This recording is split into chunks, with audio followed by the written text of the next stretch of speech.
LOLC வாழ்வின் சக்தி திட்டத்தின் கீழ் முன்னெடுக்கப்படும் நீங்களும் நாமும் நம் நாடும் மனிதநேய திட்டம் 3 கட்டங்களை கொண்டுள்ளது. முதற்கட்டத்தின் கீழ் டித்வா புயலால் வீடுகள் முற்றாக சேதமடைந்த மக்களுக்கு 10 நாட்களாக உலர் உணவு உள்ளிட்ட அத்தியாவசிய பொருட்கள் பகிர்ந்தளிக்கப்பட்டன.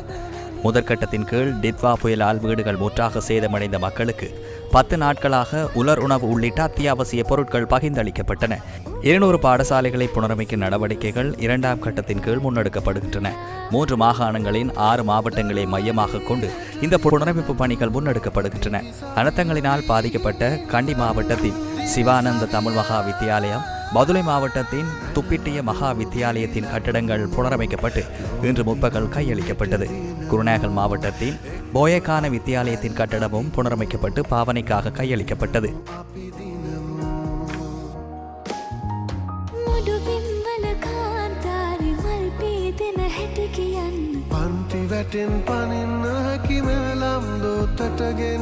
இதனிடையே கண்டி மாவட்டத்தின் கோலவிச ஆரம்ப பாடசாலை, பதுளை மஸ்பண்ண பண்டாரநாயக்க வித்தியாலயத்தின் கட்டடங்களும் புனரமைக்கப்பட்டு இன்று பிற்பகல் கையளிக்கப்பட உள்ளன. குருநாகல் மாவட்டத்தின் வெல்லவ மகா வித்தியாலயம் புனரமைக்கப்பட்டு இன்று பிற்பகல் பாவனைக்காக கையளிக்கப்பட உள்ளன.